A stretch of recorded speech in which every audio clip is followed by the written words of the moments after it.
aquí da prisión de Santa Isabel, e todos pasaban, dependía o destacamento penal das minas de Wolfram de Casaio, dependía da prisión provincial de Ourense. Ese é, digamos, o documento no que solicita o enxeñeiro das minas, solicita os mineiros. E, rapidamente, Luis de Solaga Ansúa, que morreu no ano 68, xa posteriormente. Ya, efectivamente, mandaron, e aí ten, digamos, un plano de como era, digamos, un dos barracois, que eran en literas, tiñan auga corriente, tiñan tinas tamén para lavar, dabanlle as roupas, dabanlle a empresa. Isto de calzado tiñan zocos, nos dicimos galochos, que son de becerro e teña, digamos, o piso de madeira, gasteinos de pequeno, e ainda ahora, polo inverno, cando vou a casa, cando se fai moito frío, ainda gasto. Pois este é, digamos, o plano do primeiro barracón que se fixo para os presos. Já está a evolución dos presos. Desde os 14 que chegaron no mes de noviembre do ano 42, hasta chegar, digamos, ao cumio aquí, en diciembre do ano 43, que houve 317. E, para avisar, entón, aquí xa eran cando marcharon, cando se pichou o destacamento, eran 179. Bueno, eu estuve mirando, a documentación está toda no arquivo provincial de Ourense. Eu, por problemas familiares, estuve atendendo a un tío no ano 2001, entón, claro, o meu tío te quedaba moito tempo libre, porque estaba na UCI. Entón, despois iba ao arquivo provincial. A directora dice, mira, fixémonos con toda a documentación da prisal provincial que se acababa de pechar, e hai por ali algo que che pode interesar, que é das minas de Wolfram de Casaio. Entón, cando vin as caixas, empecé, xa durante os 2 meses que estuve ali, os ratos que tiña libre, pois empecé, despois máis, empecé a traballar, e elaborei, por decir así, digamos, o libro este que se presentou, e isto tamén hai que dicilo, presentouse na Diputación o plan para publicalo, na Xunta de Galicia, non lo publicaron, tuvo que ser o CSIC que non publicou. Por qué? Mire, perdóname que lle diga, pero se non somos, e sigo repetindo, que o leitmotiv, digamos, é unha palabra mala, pero si, Valdeorras é o cu de Galicia. Ali, igual dá que mande, porque xa pasaron todos polo goberno, nadie fixo absolutamente nada. E ali prodúcese o 60% da pizarra mundial. Non temos comunicación, temos unha 120 que, pola noite, se conoces a carretera, ben. Ora, se non conoces a carretera, non mires para as señales porque non nas veis, non ten nin siquiera reflectante. Está todo esconchado, hasta Monforte casi non se pode andar. E é así que estamos. Así. En fin, perdóname que me poña así, pero é que digamos que a miña terra é reivindicativo. O que estamos pasando ali, en Galicia, cada un... Pero aquelo é demasiado porque ali hai traballando 10.000 obreiros. Somos no Concello 1.400, já hai 10.000 obreiros, entre directos e indirectos hai 10.000 postos de traballo. O 75% das exportacións da provincia de Ourense son luxas, son pizarra. Salen dali. Ali, aquelo, temos as vías de comunicación do século XIX, como cando se fixo a carretera 120, en 1850, que se programou e se rematou a finales do século, ou se inaugurou a vía ferroviaria o 1 de setembro de 1883. Estamos igual. E iso, desde aquí, pois, quero elevalo, e que ustedes sean conscientes de que se ustedes están mal, nos ainda estamos peor. Ademais, nos temos direito a reivindicar porque, efectivamente, temos que sufrir as consecuencias, digamos, de deterioro total, tanto das augas como dos montes, porque aquelo non se pode beber un sorbo de auga polo monte porque está todo contaminado.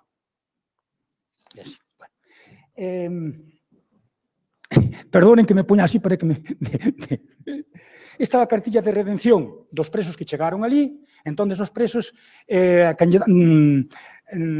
o encargado de darlle de comer, por decir, toda a infraestructura, era a empresa.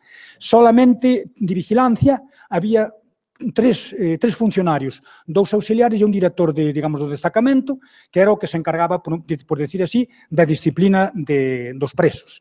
Os presos movíanse dando no coto de Valborrás, podíanse mover libremente, incluso andar nas cantinas, ou si, pola mañá había, digamos, a diana, e pola noite había, digamos, o recuento da mañá e, digamos, o da retreta da noite, que, claro, había que, digamos, estar presente, digamos, no barracón. Ora, Polo demais, cando estaban libres, podíanse mover libremente, digamos, polo destacamento. Había, ademais digamos, do comedor, dabanlle de comer, a comida, como dicía un do meu pueblo, home, non eran pitugas de ángel, pero para aquela época comer comíase ben. Dicía, hasta nos daban viño, dábanos tamén pan, había en abundancia, dábanos 700 gramos de pan ao día, había moita alubia, moito garbanzo, tamén mezclado con... Teño, digamos, toda esta, digamos, o menú, concretamente do mes de outubro do ano 43, temos toda o que se lle daba todos os días, era, digamos, o que se comía, digamos, nas casas aquelas. Tanto é así que os que andaban por libre, xa digo que andaba a comida era a empresa. Os que andaban por libre nas calicatas, eles agarraban e metíanse no comedor dos mineiros auténticos. Por que se metían? Dicían, porque se comían moi ben. Era o que dicían, comíase ben para as circunstancias aquelas. Bueno, a libertad, claro, dícese moitas veces, estes presos que estaban en réximen de esclavos. Eu, polo que puden ver na documentación, claro, evolucionou. O que foi, digamos, os destacamentos penales do ano 37, que se fundou o primeiro, digamos, destacamento de redención de penas polo traballo, hasta o ano 42, 43, 44 que estamos, as condicións, digamos, cambiaron. Concretamente, eu solamente coñezo directamente, digamos, pola documentación estudiou, polo que vexo ali, as condicións, cheguei á conclusión de que, en primeiro lugar, non podían. E non iba calquera, o sea, a hora de ir a estar nunha cárcel, pudríndote ali cheo de piollos nas ateigadas de xente, que non había sitio, calor, frío, chegaban ali a os presos, non iba calquera.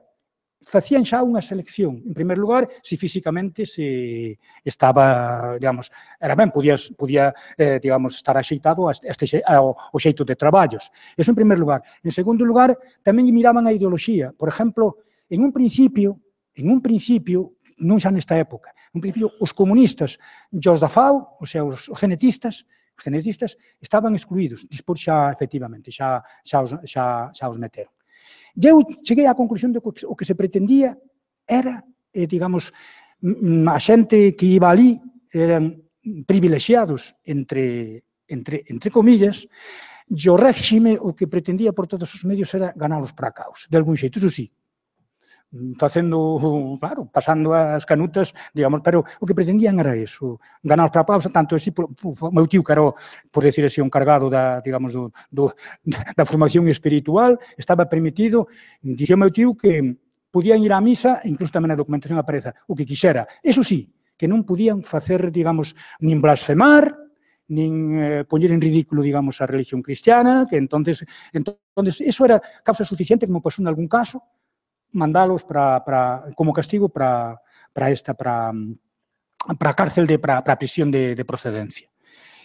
Tamén, a mera sospeita, non xa digamos que fosen collidos infragante, a mera sospeita de roubar Wolfram, ou sea, de andar ao extraperlo, xa os puñían, botábanos do destacamento e mandábanos á prisión de procedencia. E tanto así, claro, houve a ver, baixo sospeita, hasta cerca de 30, 27, me parece, en concreto. Entón, Luis Soloaga Ansua mandou unha carta de protesta, digamos, á dirección de prisiones, dicíndolle que eso que non se podía facer. O sea, se o pillaban infragante, sí, pero pola mera sospeita que non podían condenar a un home. E houve moitos que volveron outra vez, digamos, moitos presos a traballar na esa. Bueno, máis cousas... Cando o régimen, xa expliquei o régimen, bueno, a mí tamén me chamou a atención de que nunha zona que estaba rodeada de, digamos, por ali, operaba, digamos, unha das guerrillas máis contundentes antifranquistas que houve, digamos, na Península Ibérica, que era, digo mal, tú que eres experto, que era de Manuel Girón Bazán. Digo ben ou digo mal? Digo ben. Bueno, claro, tiñan ali, por decir así, onde celebraban os congresos, no ano 46, onde se celebrou o famoso congreso da, digamos, de guerrilla antifranquista e tal. Chama a atención, pois, que empezas a mirar, digamos, os destinos que tiña cada un, o traballo que tiña cada prisioneiro, cada penado, cando te encontras na panadería, 2 fulanos. Ben, tubeiros, tanto, barrenistas, tanto. E cando chega ali, encargados del polvorín, aparecen 2 nomes. Mete la raposa no... O sea, poñeron precisamente aos penados, digamos, encargados do polvorín. É unha cousa que me chamou moita atención. Que houve relacións cos maquis? Seguro, pero preguntoume antes Encarna se había, dice, sí, había, concretamente houve declaracións a diversos maquis que estuveron na zona, que formaban parte de, digamos, por exemplo, Kiko e varios, que efectivamente que eran conscientes e que querían ir, pero claro, os que estaban na guerrilla tiñan bastante, tiñan para manterse eles, porque non había nin logística, nin infraestructura, e depois co peligro de que entrase por aí xente ao mellor que desbaratase ou espías ou infiltrados. E por eso dixeron que era moito mellor que se mantuvesen, digamos, ali presos. E como se pichou, digamos, o penal? Tamén digo que non houve grandes accidentes, nin tampouco morto non houve ningún. De dos presos, nin grandes, digamos, o incidente máis grave, rotura de tibia e peroné, temos todas as, digamos, as relacións médicas, digamos, os partes médicos de todos, hai, digamos, moitos callos recalentados, hai tendiditis, pero, digamos, é unha rotura que hai, xa digo, de perna, pero naturalmente non houve ningún morto, ningún accidente grave. O preso era Salvador González, era tamén médico. O preso que, digamos, mellor dito, o médico encargado dos presos era médico, Salvador González, que era madrileño, veu de Madrid, atendía, digamos, e tiñan tamén ali un botiquín, bueno, incluso o botiquín, hai, digamos, unha relación onde está, digamos, todo o material que tiñan, pero un material para aquela época, tiñan leite en polvo, que parece ser que era, digamos, o Nova Más, ter leite en polvo, non sei que. Bueno, cando se pichou, como se pichou?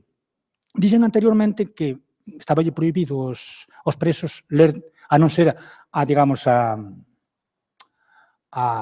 isto, bueno, perdone, agora parece que quero acabar todo. Cada preso tiña unha cartilla de redención, e por cada día traballado ali, ademais de asignarlle un sueldo, que eran, igual daba o que fixese, que se fose oficinista, que se fose, que había oficinistas, que era xente preparada, fosen mineiros, ou fosen barrenistas, ou que fosen, todos ganaban o mismo, e tiñan a categoría de peóis, dabanlle 8 pesetas ao día, que era o que ganaba un peón, e todos, incluso o médico tamén lle pagaban, tamén ganaba 8 pesetas, que era o que ganaba, pois, o meu pai, o meu tío, como peóns que traballaban ali, o sea, 8 pesetas. O que pasa é que despois se descontaban todos os días 2 pesetas para a comida. E despois, os que tiñan fillos, dábaselle 15 pesetas por cada fillo ao mes. O que tiña muller, 25. Bueno, xa dixen que non estaba prohibido a blasfemia, tanto así que houve a unha zapicoterente que os expulsaron precisamente porque non houve forma de... Era un túzaro, ele sacaba a Dios e a corte celestial e tuvaron que mandaron para ali para a prisión de León, de onde viña. E esta a cartilla de redención precisamente dun dos escapados de Eurovigis, Orozco Palacín, que tamén mataron no ano 49 moi cerca de Ponferrada, que foi dun dos que fuxiu. E está, digamos, todo indicado os días que vai redimindo, por cada día traballado, pois redimían de 2 a 3 días. A parte, digamos, do sueldo que lle pagaban, digamos, en calidade de, digamos, de peón, digamos, que condición de peón, 8 pesetas ao día. Este é digamos, bueno, que lle iba dicindo, que pasou? Pois dixen que non estaba prohibido ler. Lían solamente a revista Redención, que era a revista do patronato de, digamos, de Nuestra Señora de la Merced, un organismo interno. Pero o alemán, o ingeniero alemán, tiña o famoso Radio Telefunken, estaban ao tanto do que estaba pasando no mundo inteiro. E incluso se enteraron do desembarco de Lombardía, como se dice, Lombardía, os 6 de xuño do ano 45. O do ano 44. Total que, ao pouco tempo, o día 28 ou 29 de xuño, aos poucos días, desaparecen 2 presos.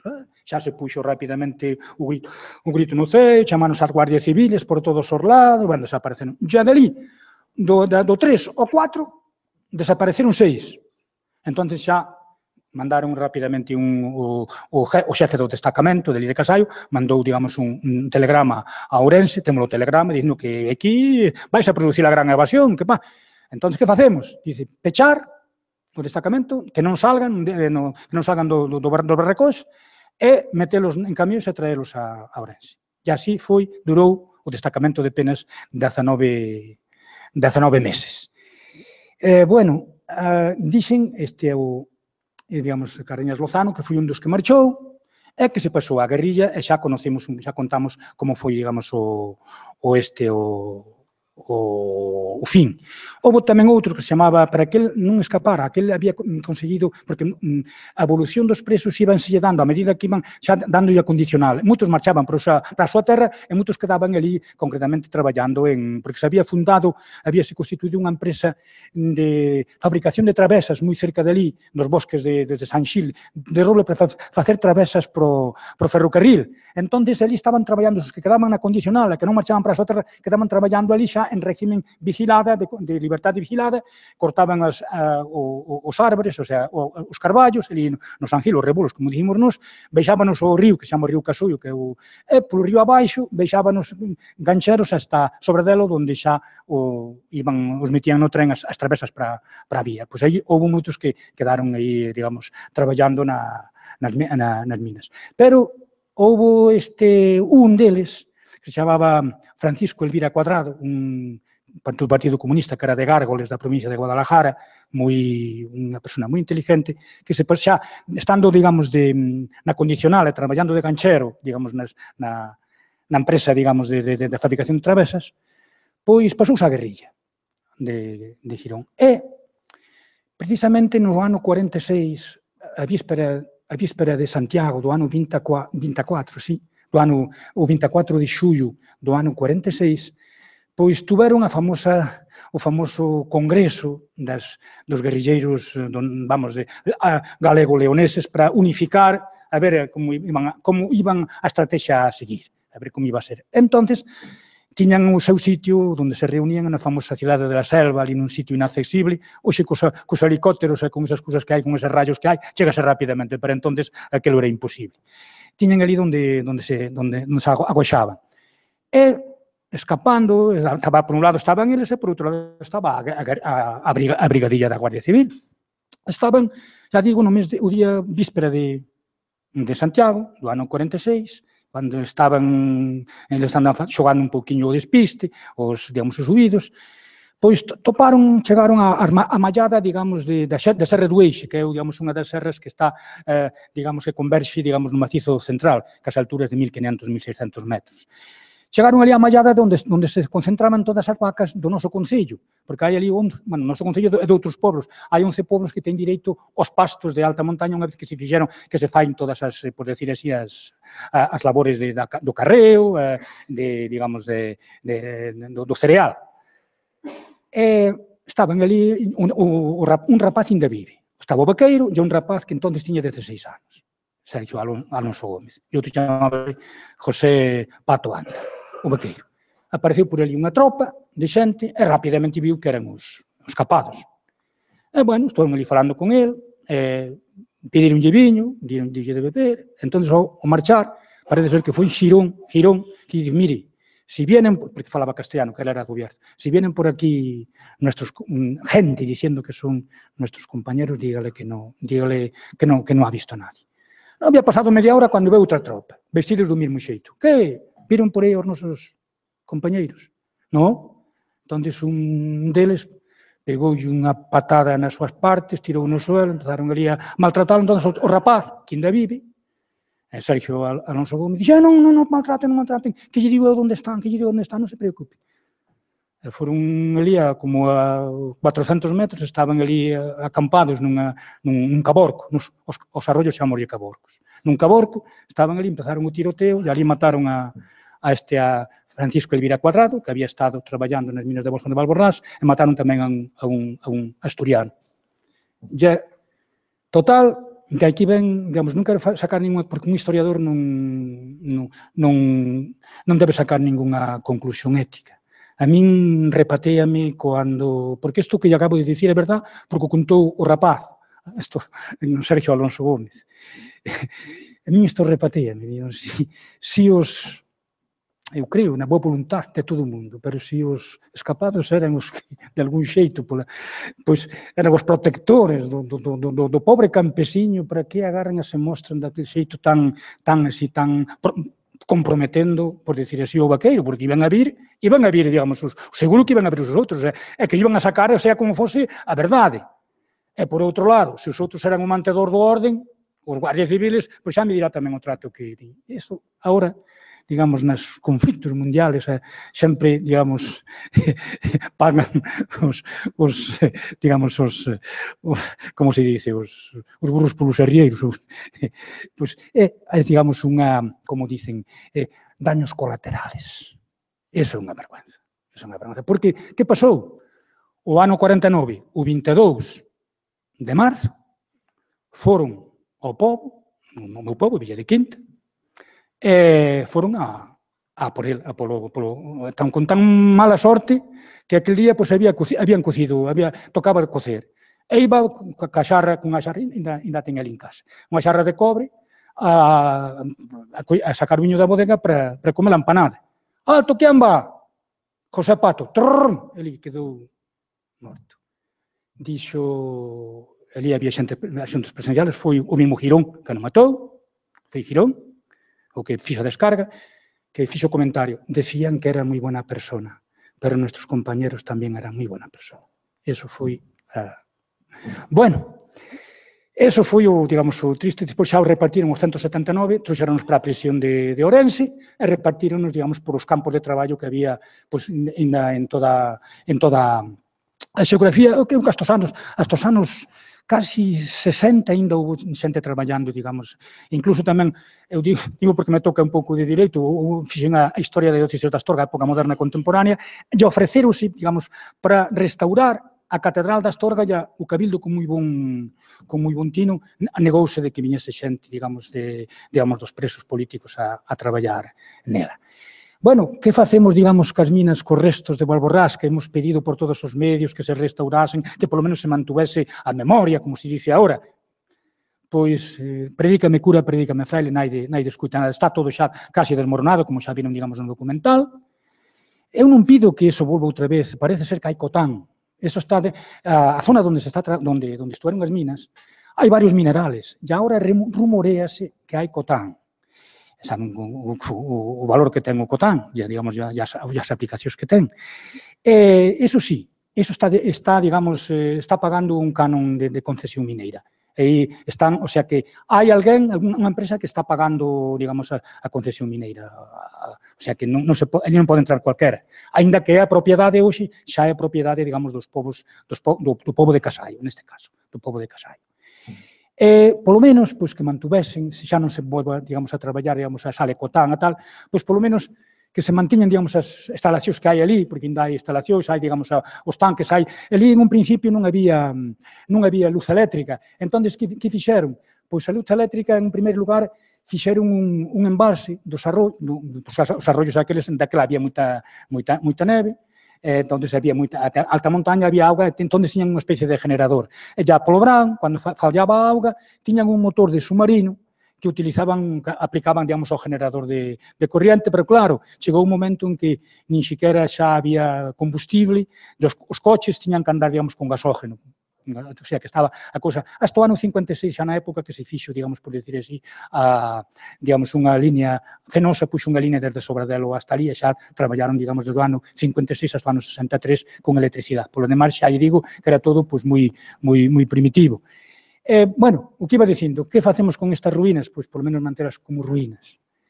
Repito, as ruínas do Arco de Triunfo da Universidade de Múnich, que está ali, digamos, na Ludwigstrasse, ali ao lado da Universidade. Eu estuve 10 anos na Universidade de Múnich, en Alemania, que ponía den Sieg weit vom Krieg zerstört zum Frieden mannen, que significa consagrado a la victoria, destruído por la guerra e exhortando a paz. Eso é o que pretendo, que polo menos haya un recoñecemento a estas persoas que estuveron ali, e ao mesmo tempo, pois, tú que estás metido, digamos, no patrimonio, digamos, na arqueoloxía esta da Guerra Civil, pois, a ver, tamén me confío en que sigas tamén loitando comigo para ver se de algún xeito aquilo se recoñece ou restauren ou fain algo. Moitas gracias.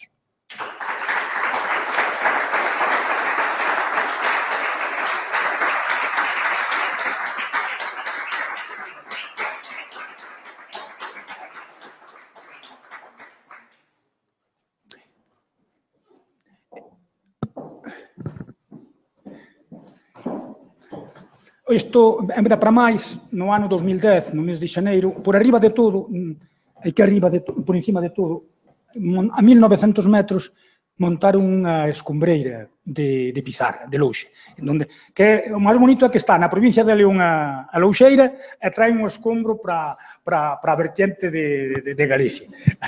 E, claro, fixeron ali, digamos, un montón de escombro moi barato, tal que ve un inverno que, bueno, foi no ano 2010, no mes de xaneiro, nevou muchísimo, e botaron o mellor, deixaron por arriba unha especie de oco, foron facendo unha especie de poza.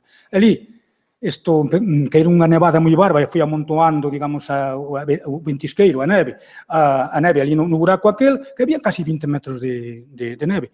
Chegou o calor, un pouquinho, digamos, derreteu, a toda a escombreira baixou, e prácticamente todos os restos que había, digamos, por exemplo, a casa e o forno de cocer, e a casa, digamos, da dirección da mina, deixou destruir todo. Saben quanto lle meteron de multa a empresa esta Manada Vieja? Chámase Manada Vieja. 10.000 euros.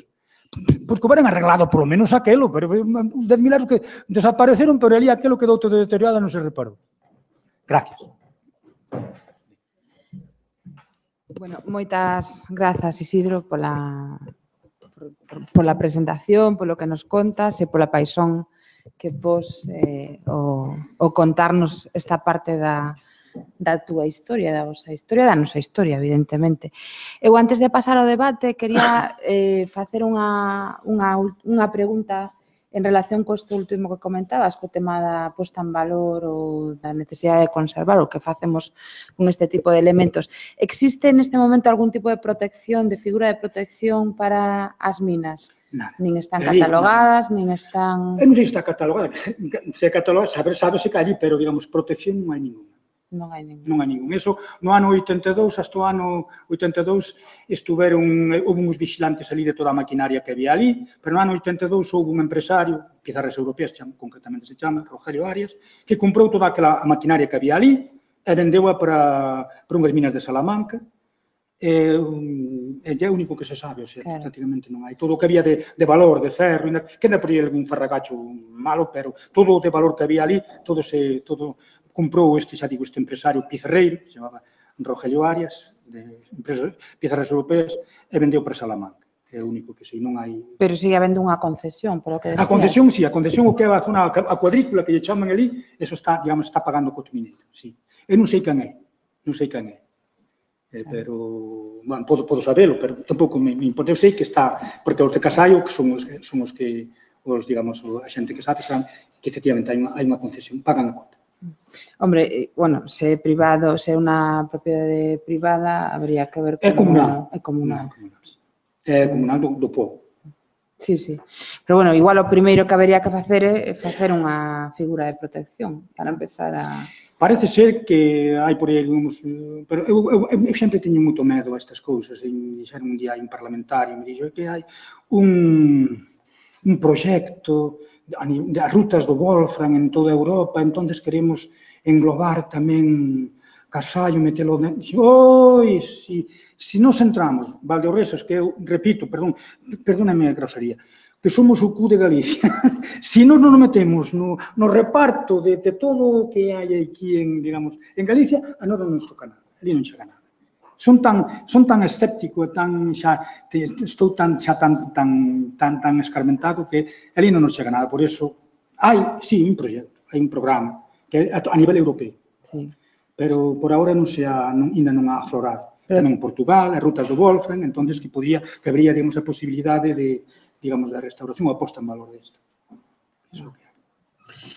Bueno, se queredes preguntar ou comentar ou algunha dúbida, por favor, levantade a man, pedide a palabra, porque emítese en streaming o encontro, entón vai estar grabado. E así, bueno, queda polo micro. Vale, Encarna. Dime, Carmen. Tera. Si, bueno, outro que podo falar así, non? Si, non é porque escoiten os que non están aquí. Bueno, boas tardes, eu quería darlle as grazas como filla de traballador na minería do Wolframio, porque meu pai traballou en Compañía Minera Santa Comba. Portanto, que era onde, entre Compañía Minera Santa Comba e o Fontao, era onde traballou moitísima xente de Santiago, non?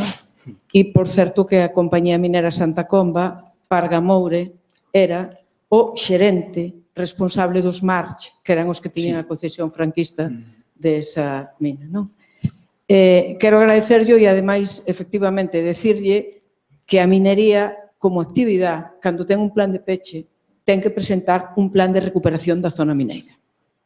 Outra cousa é que non se faga e quen ten que velar por eso non cumpla, cas súas obrigas. Pero, Encarna, Plan de peche da mina e recuperación da zona, para toda, non, pero digo agora, non digo na época de Franco, nin na época dos nazis, nin nas concesións que tuveran os nazis de Franco, nin na colaboración do sistema franquista económicamente no pago da guerra a través da concesión do Wolframio.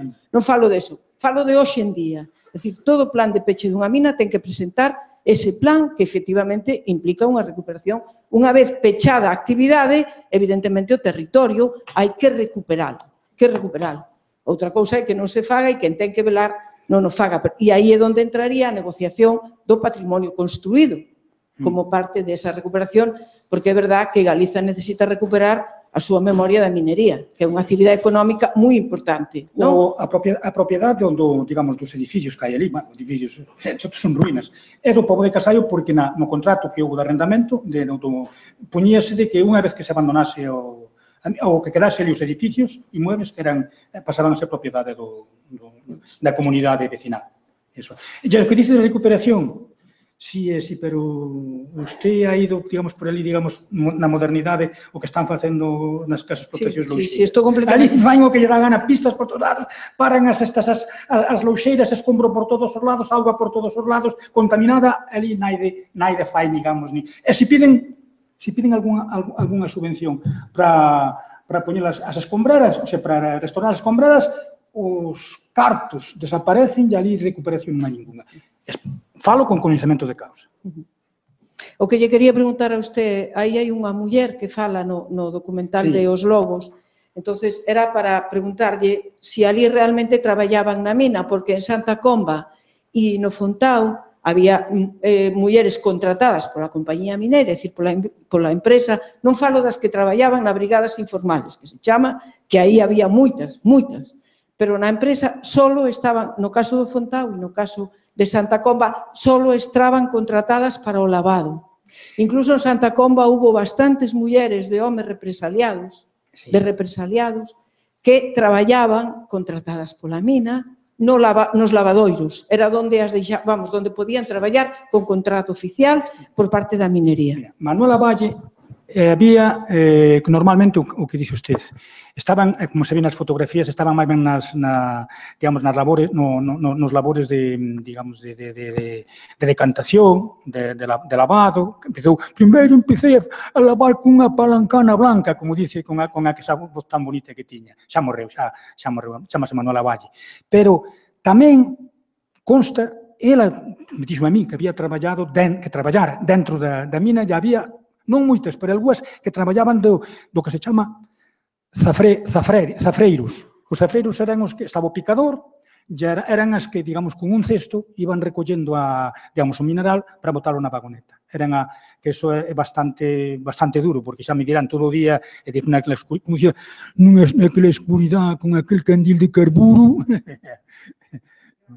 Pois é iso, sí, había tamén mulleres traballando. Tamén, quero dicir que tamén hai unha película que se chama tamén Lobos Sucios, pero eu non aconsello que a vexan porque iso foi obra de principiantes, caen nos tópicos de sempre. A mí, a verdade, que non ten nada que ver co documental, ademais ficticio, ali métense os xudeus, métese, digamos, concretamente, quere facer a película, que tamén se chama Lobos Sucios, quere facer, digamos, a historia desta señora, de Manuela Valle. Dice, é unha historia, basease en feitos históricos, e claro, aparece a protagonista, que é esta Manuela Valle, aparece pois casi como vendéndose, digamos, a un alemán ou a un belga, casi prostituíndose. Aparece tamén como bruxa. Cando presentaron a película no barco, si pillan os netos e os fillos o director da película, a primeira cosa que dicía, oiga, que a miña mãe e a miña abuela non foi nin puta nin bruxa. Así. Eso non se pode facer, non. Ademais, os tópicos de sempre. Ali houve, digamos, problemas existenciales que se pudo facer, digamos, unha película sin caer, eso xa está super tratado. Todos, xudeus, digamos, a bruxería, o esoterismo de Heinrich Himmler, eso xa está super tratado. E allí había, digamos, historias, pero historias existenciales moi duras que se puderon levar a película. Bueno, todos os valdeorreses foron ali, digamos, cando se estrenou a película, pensando que o plató, que era, digamos, vámonos a ver, digamos, os nosos montes. Que va? Filmouse en Sanabria, filmouse en Bélgica, filmouse en, digamos, nas Pontes de García Rodríguez, pero ali non aparece, digamos, ninguna... Por iso a xente estaba xente moi enfadada, e eu tamén estou moi enfadado, tanto así que casi lle neguei a palabra ao director porque non me fixeron caso. Dixo, pero facía unha cousa, como é debido, todo o contrario, os tópicos de sempre.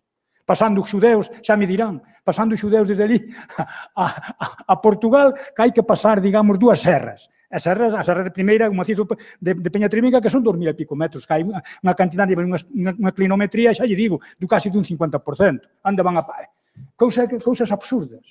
As cousas poden facer unha gran película. Por iso, non confundan o documental este, que é moi modesto, que se gastou na película, gastouse 1,5 millón de euros. Concedeu de subvención 470.000 euros. E levan 2 anos, digamos, xa, digamos, que se presentou, e non chega aos 80.000 euros o que ha recuperado. Xa me dirá.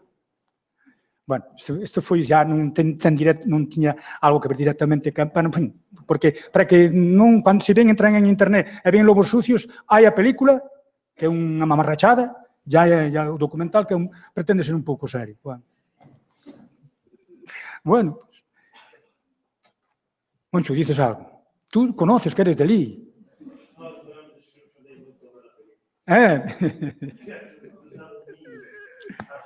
Perdoa, pasamos o micro.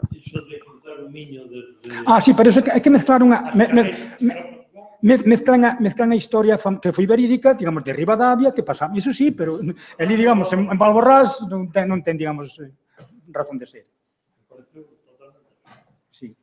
Bueno, máis cousas. Non hai naide aquí que teña algún familiar, porque eu teño atopado que eu levo 20 anos aquí en Santiago, teño atopado xente que, incluso un rapaz que naceu ali na mina. E aquí de Casallo ou de Santiago había xente traballando ali, xa na última época. Si, dime.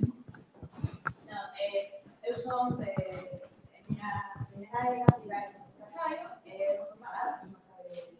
O sea, tomai naceu en Casallo.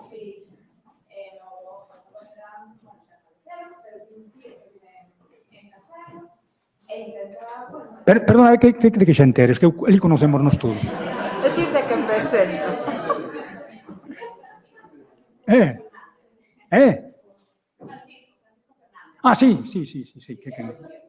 Sí. Bueno, moi importante que se poña valor as minas, que é un pouco que brincaba, pero, bueno, para mí o principal problema é que a xente nadie non o valora. Ten que empezar por aí. Ese é o problema. Non o valora a xente maior, pero a xuventude se lle fala, eu ano pasado, cando presentamos o libro, fixen no Instituto de Enseñanza Media ali no barco, fixemos unha especie de presentación e tal, e os nenos pequenos estaban, vamos, nunca habían de gozo, estaban curiosos, tiñan curiosidade. Sonaba, o sea, que estaban interesados. Xa a xente vella xa está curtida de experiencias, pero a xente nova sí que vin. Aquí en Santiago, e de feito eu mesma recoñezo que sí, coñecía o sitio, meu tío levou hai uns anos, pero agora máis ben de oídas, porque, bueno, é como que, vale, sí, está aí, pero non se dá valor. É como deixar dar, como todos... É porque non dices tamén como viño, temos o mellor viño do mundo e non...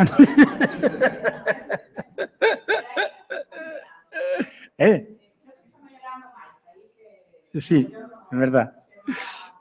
É verdad.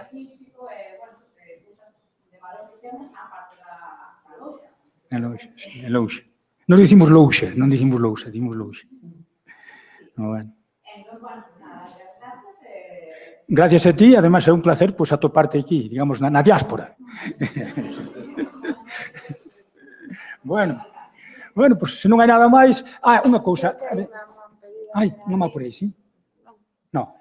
Que eu aquí xa lle propuxen digamos, a autoridade de patrimonio por facer, digamos, un in situ, digamos, unha visita in situ ali, pero claro, de aquí a ali son 234 kilómetros, entón hai que madrugar moito. Comer a beber non hai problema porque na miña bodega hai bastante, pero viño é o que sea. Claro, a idea inicial deste, contámolo, a idea inicial deste encontro era facelo ali, é dicir, non facelo aquí, senón desplazarnos ata ali. Sí. E dimoslle moitas voltas, dai o retraso, porque claro, son 3 horas de autobús, logo hai que subir ata ali. Hai que andar 5 kilómetros andando. Ali podes entrar os últimos 5 kilómetros pola pista deles, hai que ir ou en todo terreno ou senón andando. É llano, que coste que é llano. A partir de Chao da Veiga, que se chama, Rosadais. Sí,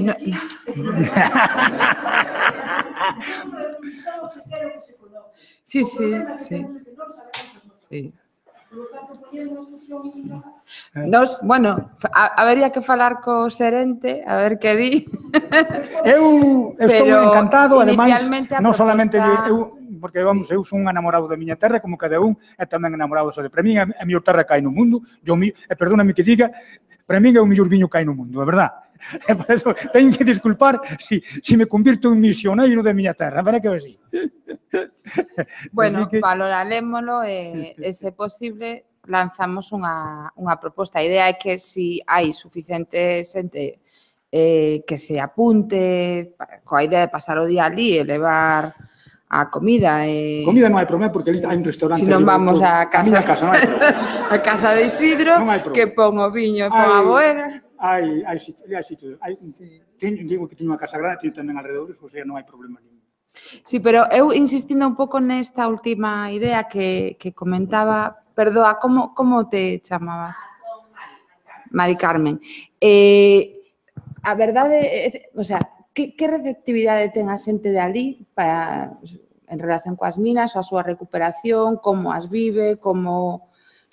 Xa che dixen, a xente vella pasa de todo. Ora, a xuventude non. A xuventude, a experiencia que vivín, non tiña moita relación ca xuventude, pero tuve unha experiencia extra cando proyectamos o documental, estuve falando, que calquera aguanta a altura rapaces que ten 14 e 15 anos, pois estaban ali en silencio que non se movían. E despois, ao final, todos aí que me comían preguntas, a onde está, tal... Pois igual, a mellor a idea é empezar a traballar. Ora, a xente maior pasa de todo. Iso, son moi pragmáticos, solamente van os cuartos, como dicen. Isto non é rentable. Bueno. Di. Penso que para eles recordarse unha moldura e logo saíron de aí, eu a pizarra, claro, Sí. os cartos, entón é como recordar épocas pasadas que estaban, neste caso, peores. Entón, eu penso que igual... Sí. Iso mesmo, mire, eu estuve en Alemania 10 anos, na Universidade de Múnich. Chamaban a atención que os alemanes comen centeo. E, pero, como gran centeo? Porque, claro, teño aquí a experiencia aquí en España de que o meu pai dicía, papá, coma centeo. Dice, xa che comín bastante en tempo de fame. O sea, de comer centeo, tú darlle centeo a xente maior, a juventude mellor sí, pero a xente maior identifica o centeo ca miseria, ca fame que pasou cando en tempo de fame. O que dicía isto. Sí. Bueno. Pois, sí.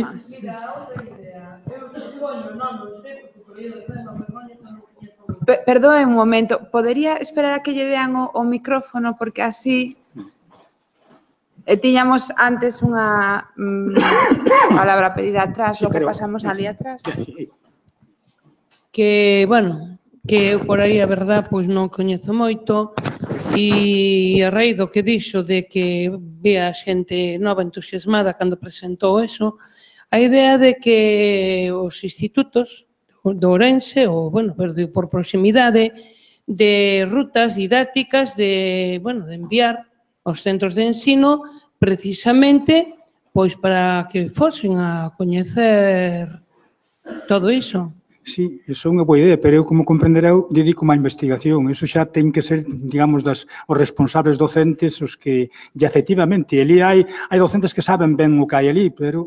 Claro, pero tamén habrá moitos docentes que, no mellor, están ali provisionalmente por un ano ou así. Me imagino que moitos dos rapaces que están agora, non por ali, que son fillos de emigrantes, emigrantes ali non hai portugueses traballando na pizarra, pero xa son portugueses que xa están asentados e xa están, como quen dice, algúns deles xa nacionalizados españois, como dicen eles. Non hai, digamos, de outras partes do mundo, non hai. Solamente hai, traballando na pizarra hoxe, hai despois de todos os lados. Claro, tamén, incluso tamén no meu concello, hai iraníes refuxados, pero eses viven da subvención, eses non traballan. Os que traballan na pizarra son portugueses. Pero digo ali na Bisbarra, todo, Ourense en xeral. Non me confunda Valdeorras con Ourense. Ourense é outra cousa. A ourensanía de 4 caciques. Non confundo. Quero decir de invitar estas novas generacións de que os pais estiveron emigrados por Europa, supoño, non o sei, se moitos voltaron para ali, a facer precisamente a coñecer en plan didáctico a invitación aos centros de ensino precisamente porque a maioría dos alumnos son que non coñecen a mitade da provincia. Dame a impresión de que efectivamente algo se debe facer, sobre todo a raíz do que eu dixen, porque os nenos estaban pedindo a voz en grito que querían ir. Supoño que os profesores, pero non sei, eu non me meto porque non é competencia miña, eu dedico a investigación. Bastante. O que pasa que aí os que nos dedicamos á investigación de algún modo temos que revertir o que facemos na sociedade e non solamente a través de libros e publicacións que só chegan a un público máis especializado. Efectivamente, o libro. Precisamente este tipo de actividades, traballar con centros de ensino, traballar con entidades locais, é o que permite, de algún xeito, sentir o patrimonio como noso e iniciar outro tipo de actuacións que dende aquí non as podemos facer. Completamente de acordo contigo. Por iso a idea, en parte, de achegarmos ali, en vez de facer un encontro aquí, facelo in situ, que igual o conseguimos. Amiga Rebeca, tú eres máis nova que eu, xa vou vello. Eu sou de andar por aí polo monte, sí, me defunde bastante ben, pero... Sí, pero bueno, na fase o mellor de facer un plan de visitas, hai moito que facer desde aquí, aínda que logo vayan ali outras persoas. Se organizamos, digamos, unha excursión, eu son o primeiro, e ademais, non solamente lle explicarei, digamos, o do Wolfram, sino tamén todos os chanchullos da pizarra, porque conozco bastante ben. Vale. Temos unha man ali ao fondo, pedida, e logo está Surso. Boas tardes, son Roberto Almuña e pertenzco á Cámara Mineira de Galicia. Entonces, unha das cousas que a mí me preocupa en todo este aspecto é a custodia da documentación, porque na Lei da Minería de Galicia tuvemos que introducir un artigo para que obligatoriamente toda a documentación que se recollía no distrito minero inicialmente e posteriormente nas delegacións provinciais fose entregada aos arquivos provinciais, porque houve algún momento na Coruña en que a documentación, pois, non sei se se perdeu ou, desde logo, non estaba establecido eso. No caso das minas de Valborrás, eso está todo ben recollido? Sí, están, digamos, as minas de Valborrás, vamos a ver, hai que distinguir. En Ourense, no Arquivo Provincial de Ourense, están o que é os documentos, son 2 caixas voluminosas do destacamento penal das minas, pero digamos, da explotación mineira non hai. Temos documentación e planos pero que ten en privado os heredeiros do que foi xerente asesor xurídico dos alemais no barco. Iso sí, é o que temos. Digamos, xa respecto a máis minería, digamos, respecto a provincia de Ourense, todas as cubertículas que viron anteriormente, xa desde mediados do século XIX hasta os anos 40 ou 50, esas sí, están na sección de minas, hai varias, moitísimas, o mellor pode haber 100 caixas, digamos, no arquivo provincial de Ourense.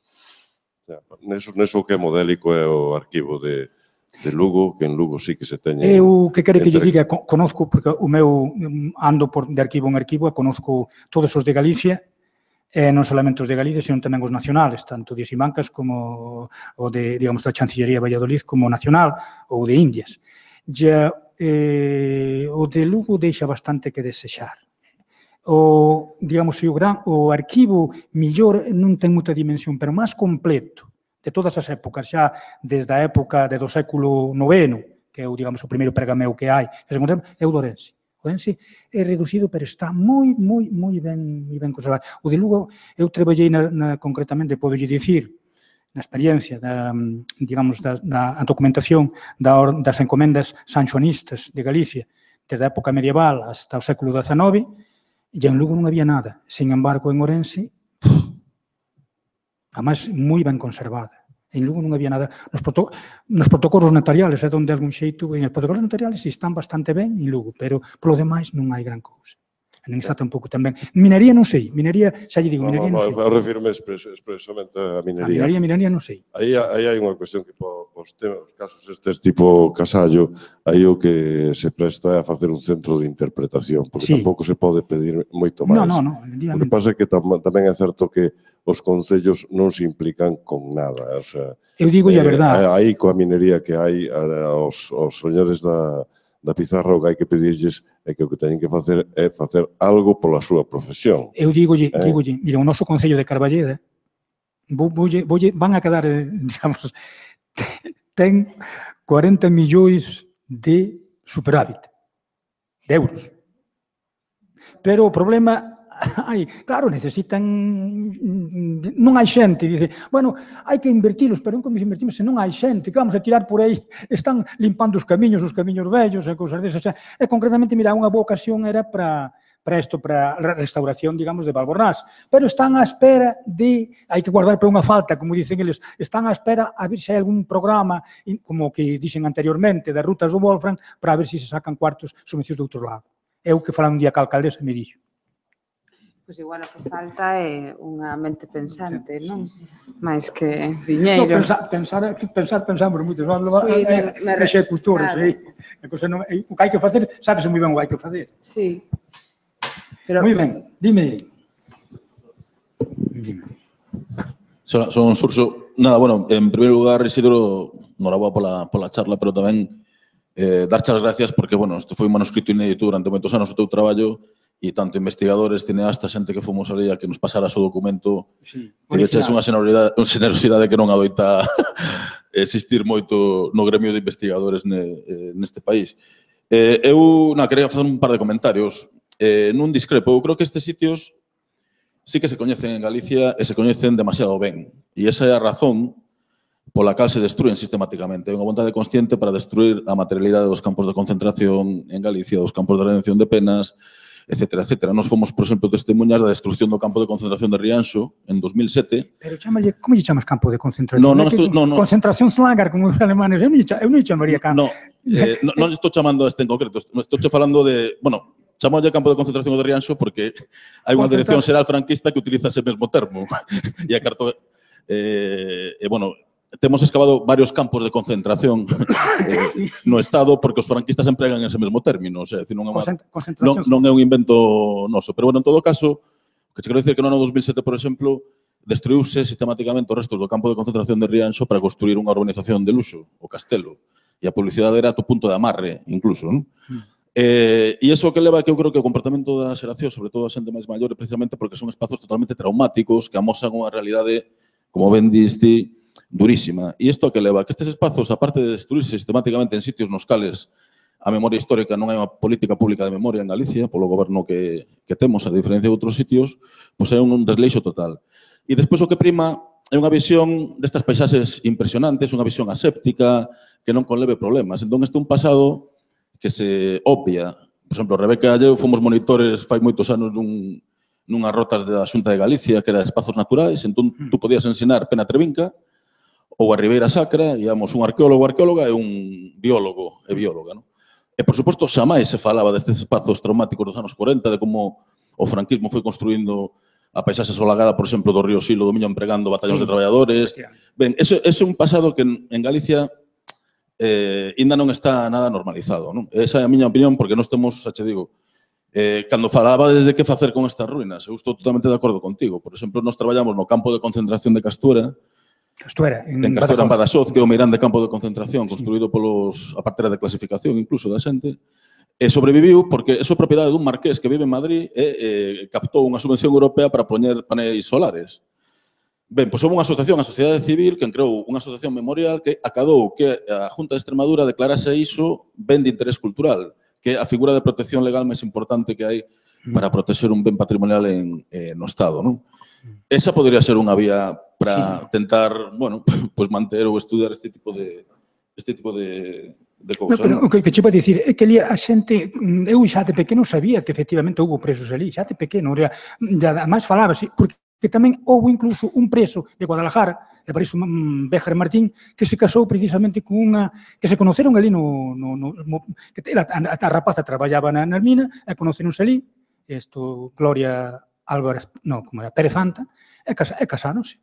Era de Gárgoles, morreu fai pouco tempo. O sea, o que che digo, que xa de pequena eu sabía que eso de que nos ocultaban, non, sabían que había ali, houve presos ali. Sí, pero eu che quero dicir que, por exemplo, nos que traballamos na Ribeira Sacra, incluso en actos públicos, a xente se rebota por recordar como se fixeron os encoros, non? E que había barracós de traballadores de mão de obra escrava, non? Houve un señor, por exemplo, que me dixo, é que eso fai moito tempo xa. Era un tipo que reivindicaba o pasado romano da Ribeira Sacra, que non existe, sabes? É dicir, te fai 2000 anos, pero aí o tempo daba igual, non? É dicir, eu creo que é un tema complicado a hora de xestionar, pero, bueno, en todo caso, o segundo punto que iba é a necesidade da arqueoloxía, como ben dicías ti. A arqueoloxía é interesante para mostrar realmente as condicións de vida nestes sitios. E moitas veces, esas condicións de vida non aparecen reflectidas na documentación, nos documentos. Eu digo porque nós temos excavado, por exemplo, un campo de redención de penas bastante semellante a este na Serra de Madrid, en Mostarviejo, con traballadores presos políticos que construían o ferrocarril a Burgos, está a 1000 e pico metros, nunha paisaxe tamén granito bastante semellante e tal. E as condicións de vida era unha cousa realmente espectacular. Incluso viñan os familiares vivindo en choupanas perto dos presos. Bueno, é unha cousa que a arqueoloxía aí sí que pode fornecer algo. E, para rematar, temos un compañeiro, Carlos Tejerizo, que dirixe actualmente un proxecto irmão do noso de arqueoloxía da guerrilla antifranquista que está a traballar precisamente na cidade da Selva, nestas zonas. E que hai membros do equipo, non sei se queremos... Na cidade da Selva... Voulle pasar el tía... Na cidade da Selva, te refieres a de Casai? Contancho eles aquí, vale? Pero na cidade... Foron capaces de chegar ali? Sí. Son arqueólogos, entón... É que me gustaría saber por onde foron, por onde entraron, se entraron por abaixo ou por arriba. Eu teño estado ali, sí, conozco. Bueno, eu son Mario de la máis Celtia, traballamos con Carlos Tejerizo, que tamén é do CSIC, e estivemos a principios de xullo, co teu tío, que foi que nos fixo de xerpa por toda esa zona. Bueno, un proxecto arqueolóxico que xunta resistencia e resiliencia, non? Entón, era ver a paisaxe da guerrilla, que é unha paisaxe esquecida, como ben falou aí Xurxo, e ademais tamén todo a parte do campo de redención de penas, non? Conseguimos chegar a tres vales, un no Teixedal e outro, non me acordo agora dos nomes. A Bruña. A Duña, Eli que está no, digamos, na pendiente norte do Monte Maludo. Que está no medio, entre a Duña e tal. Chegamos a 3 sitios de concentracións de chozos, que lle chaman ali os asentamentos da guerrilla, oito chozos diferentes agrupados en 3 sitios, e a outro non conseguimos chegar xa porque a paisaxe era bastante máis complicada de chegar. Foi un pouco ali, chamamos de arqueoloxía épica e heroica, porque era bastante complexo chegar. Estivemos máis tempo andando que Podes preguntar por onde entrastes? Entrastes por arriba por Maluro? Entramos dende Soutadoiro. Hai Soutadoiro por Maluro, pero chegastes arriba ou por Maluro ou...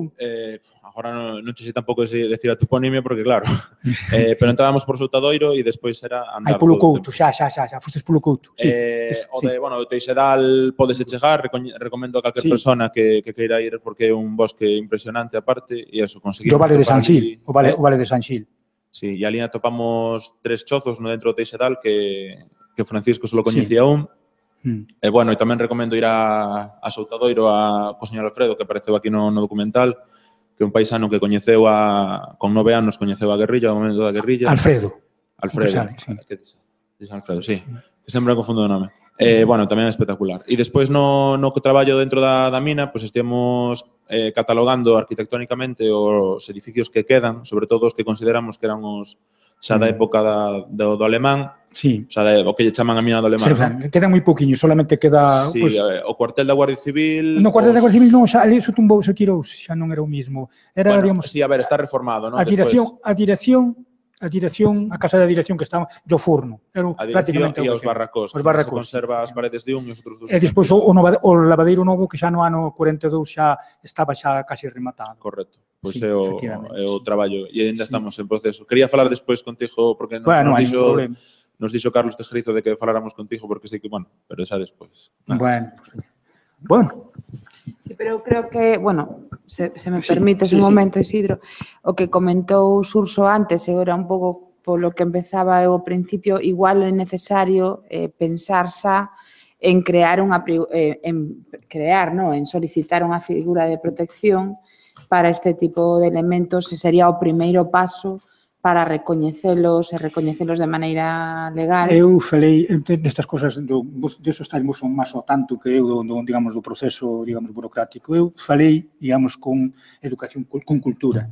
Remitíronme a eso máis ben cousa de industria. Minería.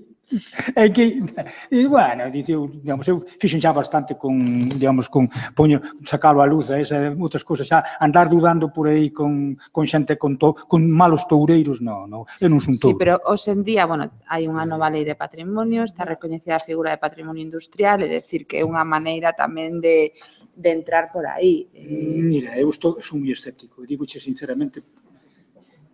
Aquí, sigo repetindo, pensa que estamos en Valdeorras. A Valdeorras, ali non chega nada, ali todo queda polo camiño. Xa podes fazer o que queira. Bueno, pois igual como o primeiro paso temos que chegar, nos, nunha excursión, non? Claro. Sí, pero...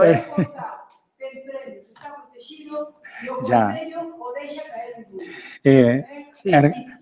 Unha axuda europea de 700.000 euros e levou un premio... Ya, xa o sabemos, as casas, sí, efectivamente. E aquilo está pechado. Claro, pero esa sería a diferencia entre facer... Por lo menos, se non miramos nos polo noso que fai... Mira, Encarna. A pesar de... Mira, Encarna, é que... É un traballo feito, pois, encabeza un grupo de xente que aquel nos proteja. E, ademais, pois, organizar ao menos de vir a comarca para que se poña, non só vai a triunfar o viño, se o viño lle vai ben, porque non lle poden ir ben outras cousas.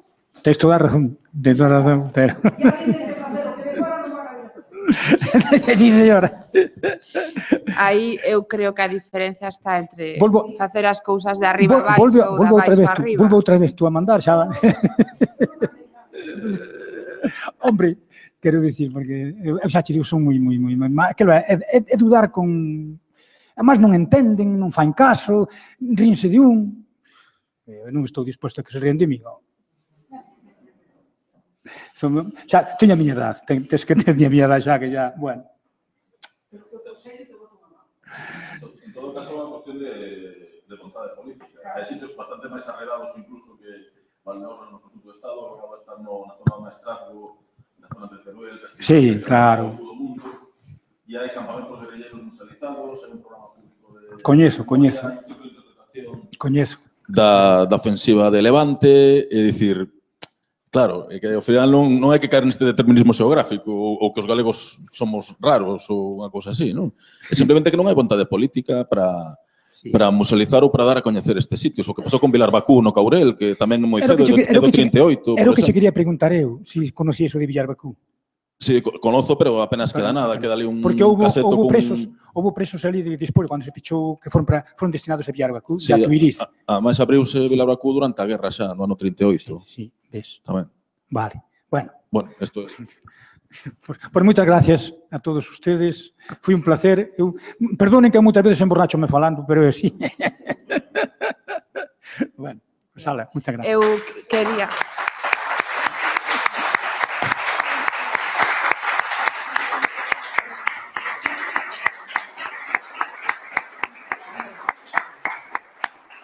Bueno, eu se me permitides un minutiño, por suposto, darlle outra vez as grazas a Isidro por estaros aquí e contarnos todo isto, a vos por participar, porque senón os encontros non teñen sentido.